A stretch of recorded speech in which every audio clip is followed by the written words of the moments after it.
કોણ ખાતેદાર ની વાત કરો છો તમે? તો આ ખાતેદાર છે. આટલા બધા કાગળ લઈને દરેક તમે એવું કહો છો કોણ ખાતેદાર? મને માલિક ની ખબર નહીં. તમે આ માલિક ની જમીન માં આવી જાવ છો. તમે આપ્યો હે પરથી એ તો હવે સંપાદન ની ફાઇલ જોવી પડશે.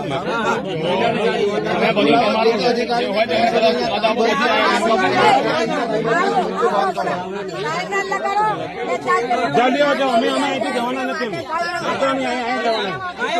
અહીંયાથી કઈ જવું નહીં. જે કરવું બાકી કામ તો નહીં ચાલુ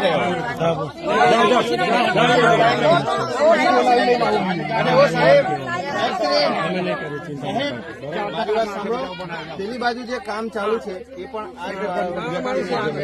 બરાબર. તો કેટલા એકર જમીન આ ટ્રસ્ટમાં આપી છે અને ત્યાં બાંધકામ થઈ રહેલું છે એ પણ સર્વે નંબર આ જ લાગે છે. અરજી આપી દો મને તમે, તો પછી આગળ હું મીટિંગ પણ કરાવી દઉં ટ્રસ્ટ સાથે. મીટિંગ અમારી પાસે તો જમીન છે. તમે લોકો કરો છો.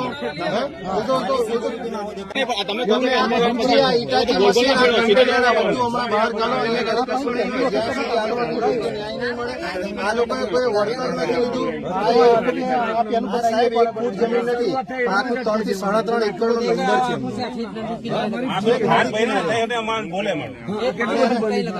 અને એવી જ રીતે બીજા ભાઈ અહીંયા ગાડી છે. આ કાકા બરાબર આ દિવાલની પેલી બાજુ એમના નામના કટિયા નીકળે છે, બધું જ નીકળે છે. તેમ છતાં તમે બાંધકામ કરી દો. આ બિચારા ગરીબ માણસો બોલતા નથી એટલે કે આદિવાસી છે એટલે તમે એમની જમીન હડપવાના ધંધા કરો. આ લોકોએ વળતર નથી લીધું તો તમે આવું કેવી રીતે કરી શકો?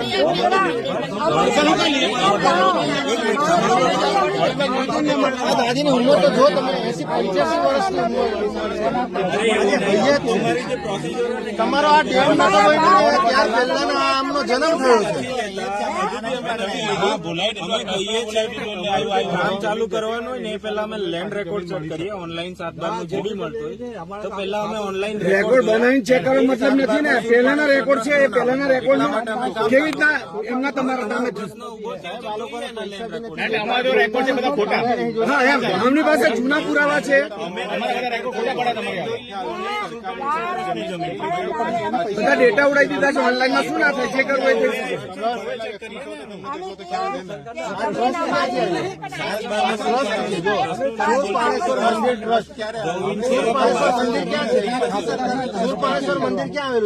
સરકારે ટ્રસ્ટ આપ્યું પણ સરકારના નામે થઈ તે ટાઈમે આ લોકોની મંજૂરી ક્યાં છે?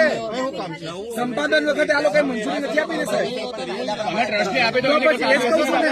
આ તો હતા ને પણ આ હયાત હતા ને આ લોકો કે